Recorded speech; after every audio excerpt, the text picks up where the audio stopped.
Hi, it's a Lipstick Gal. Thank you so much for watching today. I wanted to revisit what my favorite products were last year and see if there's still things that either I'm using, have I finished any of them, or are they kind of like now out of favor? So thanks for watching today. Thank you for being subscribed, and let's revisit March 2019 favorites. I decided to go ahead and look at the list ahead of time and use them for today's look.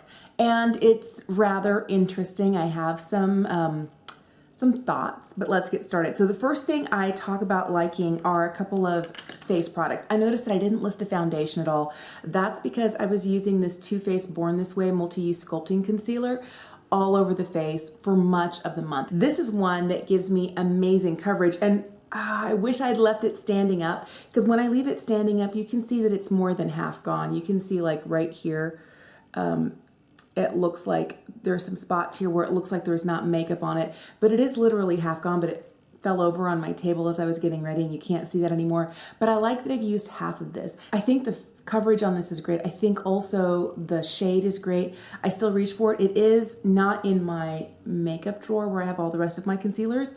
It literally still sits like right here on my table within reach. So I think that says a lot about it. Another product is this. This is the Flower, the Miracle Glow Satin Finishing Powder. I really like this powder.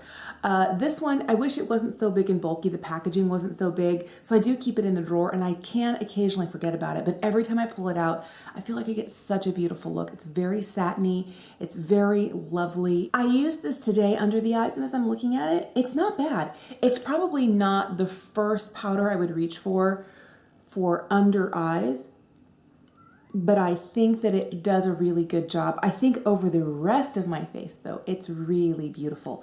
I really like this. And if you can find it, I would say it's worth a try if you like a slightly, and I wouldn't say it's glowy or shimmery, it has a slight luminescence to it that you wouldn't find in a flat or a matte powder.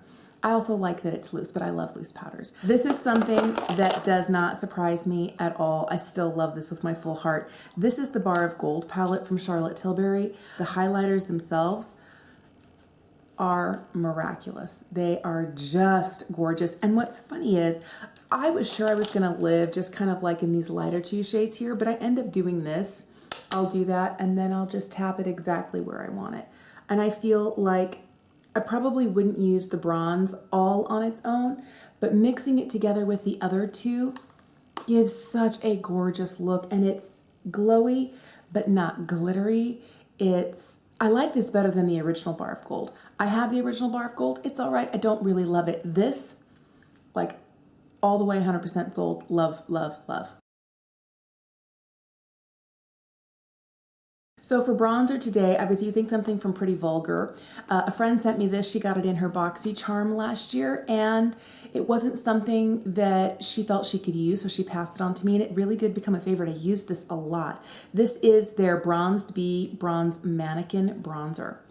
I'll tell you, I recently picked up this Real Techniques brush. This is the 227, the light layer powder brush, and I love this for bronzer because this is a bronzer that's a little deeper than I would normally purchase. I find that when I use this with a brush that is really light and has a really gentle touch, this buffs it out beautifully.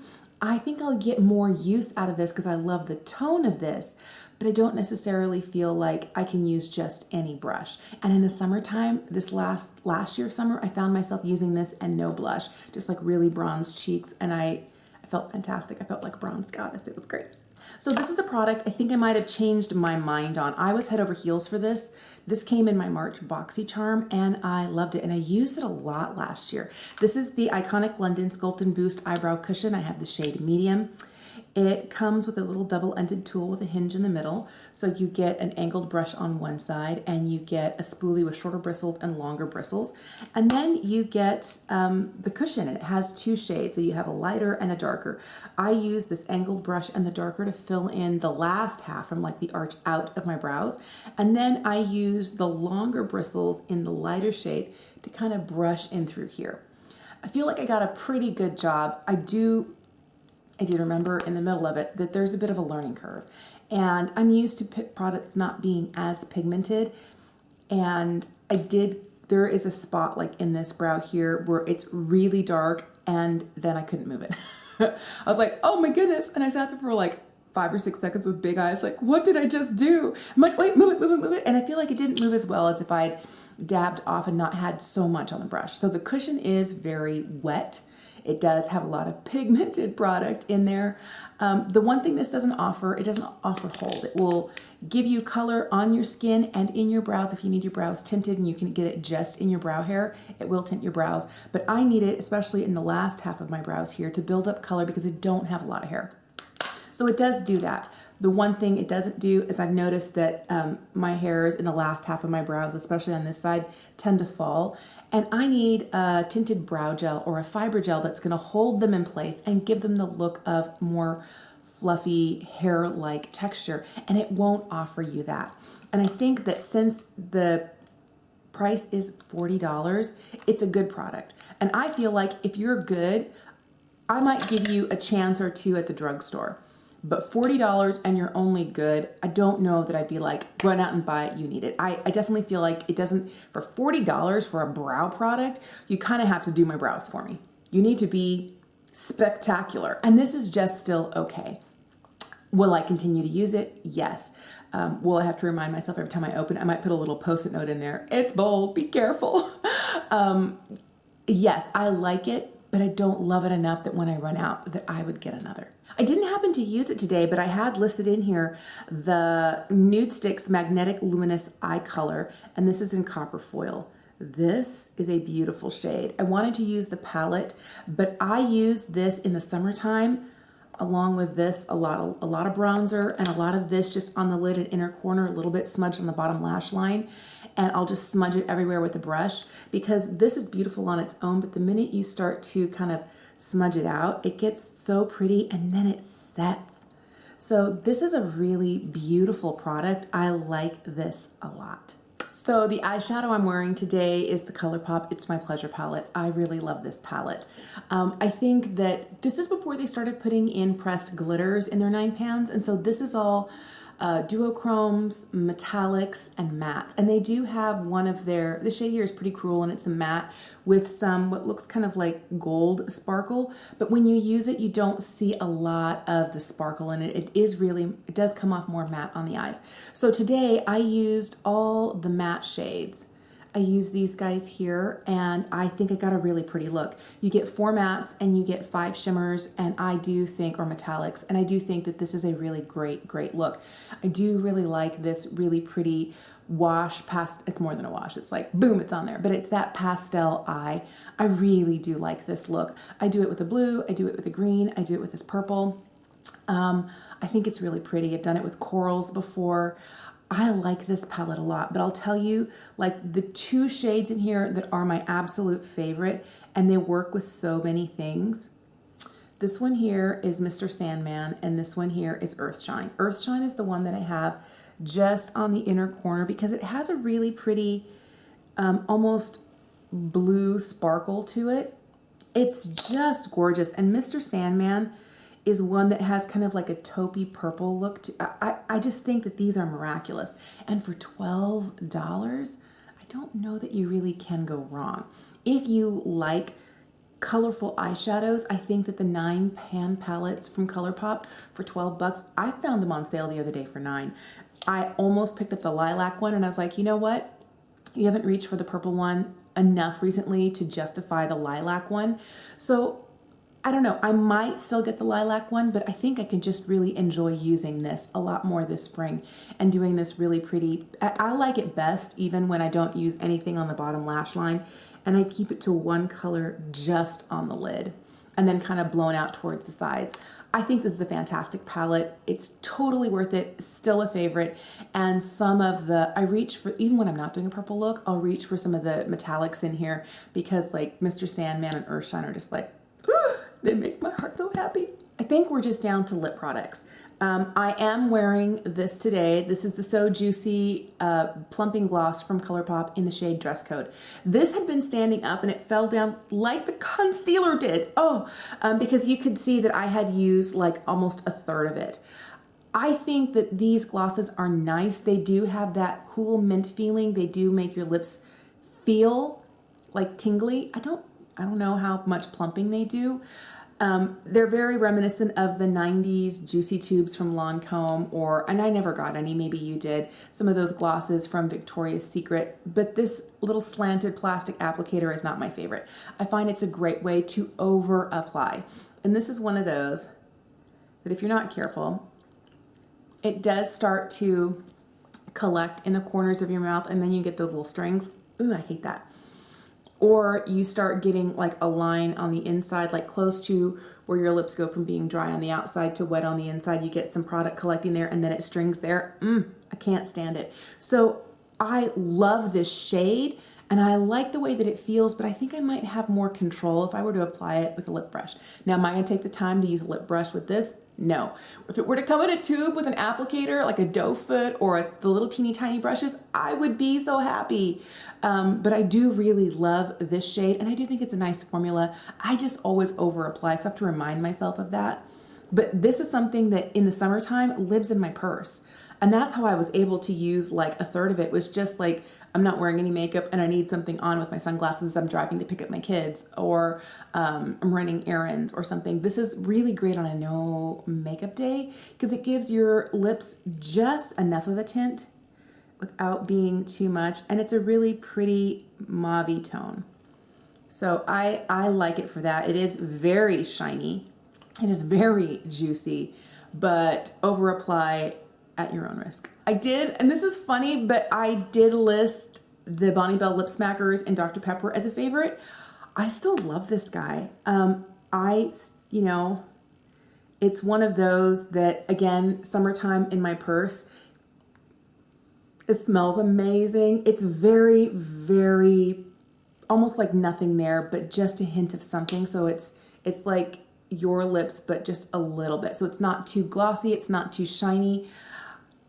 I sometimes forget the simple pleasures of childhood. This reminds me of that, but it's also nourishing and gives me just enough color so my lips don't look dead on the days that I'm not wearing anything. Or if I've got a really strong eye look like this going, I was debating to wear the gloss or this. I don't know, maybe I should have gone with that. Another lipstick that I had listed, this is the last thing, was this YSL Rouge Volupté Shine in Carmine number 45. I love this. And that's all I have left. Like, I wasn't sure that I was gonna finish this, and then I saw like, oh, that's it? Because these guys, like if I roll it all the way down, it's like all the way down at the bottom. I have loved and used this. This is a favorite lipstick. This would be a repurchase for me. This is one I've talked about a lot. It's a sheer red. This is their oil and stick formula, so it's very creamy, it's very emollient, it feels really good, and when it kind of starts to fade, it doesn't fade unevenly, it doesn't leave a line, it just kind of nourishes the lips. And this is one, even though it's red, I sometimes put this on without a mirror because it is very, it just goes on. Let me see if I can do it, hold on. Without a mirror.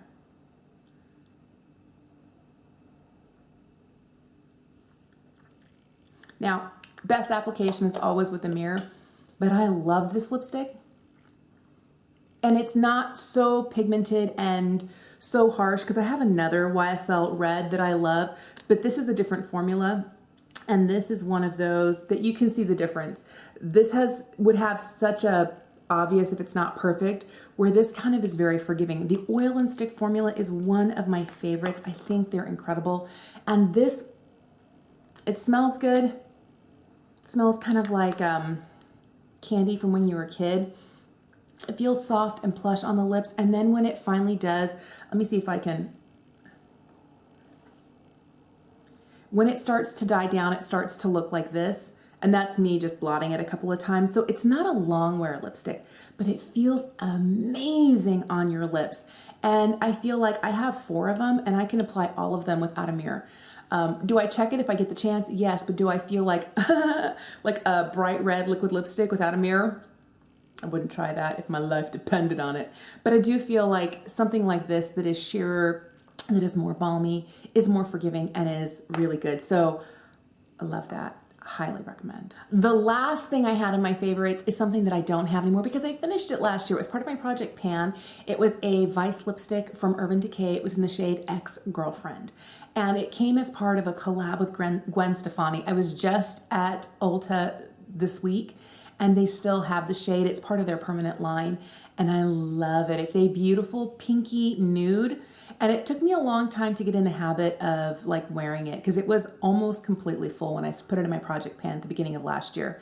And then I think by April or May, I had finished it. I was so proud of myself. I just used it like chapstick. And it was nice because it was one of those naturally nude, pink leaning nude colors. It was sheer. It wasn't like super heavy and opaque. It looked great with makeup. It looked great without makeup. And that's how I used it. And I think that I need to remind myself that balmy lipsticks like this or like the one from Urban Decay, the Ex-Girlfriend, you don't have to always use them with a lip liner or always use them with a full face. You can use them like on a little to no makeup day. And that's how I really plowed through that one. And I almost picked up another one when I was at Ulta. It's like, no. I'm sure you have another nude that you could, that's sheer and balmy like that you could turn into like your chapstick lipstick. And I think that's what I'm going to do. It's a great way for me to use what I already have. But I do love that shade. I do recommend it. And if you're looking for a good nude and you like kind of a pinky leaning nude, check it out. It's great. So those are my favorites. I really like most of everything here. I feel like this is the one thing that I was so in love with last year that now I'm like, I don't know. And I think it's the price point because having it sent to me in a BoxyCharm was fantastic. But having to know that would I go and pay for this the way that it performed today at $40?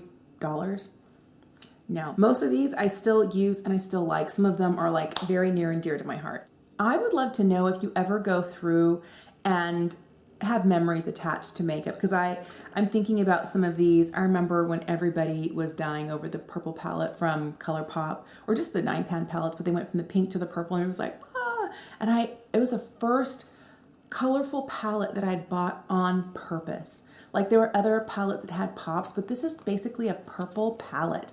And I really stepped out of my comfort zone. And in the last 12 months, the way that I do my makeup and the style of eye makeup that I wear, a lot of it's still the same, but I am willing to step outside of what had been my immediate comfort zone, and these 9-pan palettes from Colourpop have been a part of that. So it is nice to kind of go back and to look at where I was and where I am now, and I think it's interesting. It says a lot about the way that we change, and then opinions change, about certain products, and things bring back memories. I think it's great to do this. So thanks for watching today. Let me know if you know or love any of these products, or if you think about what were you loving last spring? What was it that you couldn't stop using? I'd love to know what that product is in the comments down below. Thank you so much for watching. If you haven't, would you please subscribe, and I'll see you again soon.